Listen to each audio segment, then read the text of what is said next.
His master's voice. If I loved my master like my dog loves his, I would be more saintly than John the Divine, more radical than John the Baptizer, more deeply devoted than St. John of the Cross.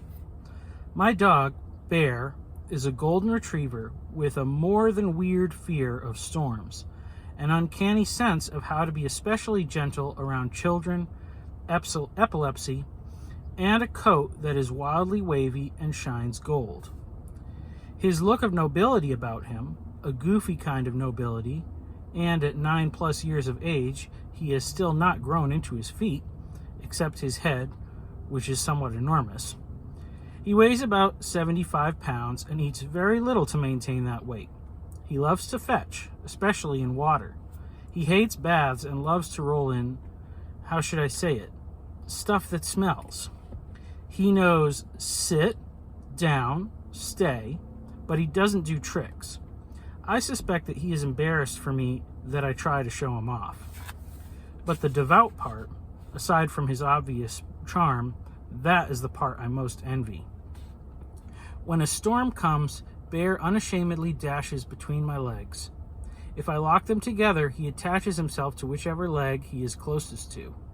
He does not run away in a storm. He runs to me.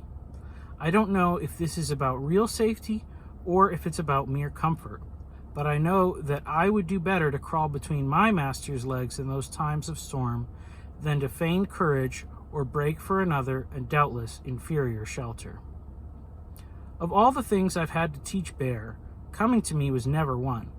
I've had to teach him not to sit on the couch, not to climb into my bed, not to sit under the table at dinner, but I've never had to teach him the reverse. When my friends sit with him, if he gets nervous or upset, and he doesn't much, they play an album of mine or give him one of my sweaters to nuzzle. Bear not only loves me, he loves my stuff like I should love God's stuff.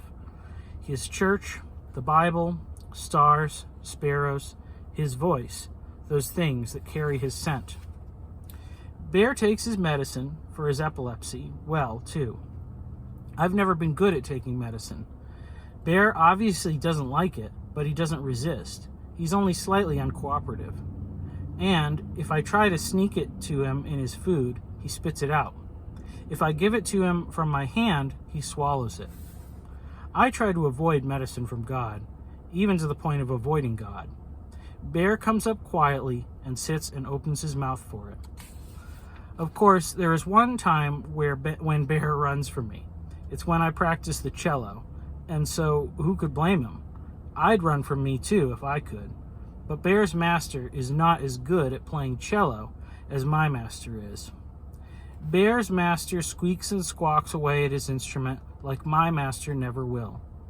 I have long since given up the ambition to be as good at everything as my master is.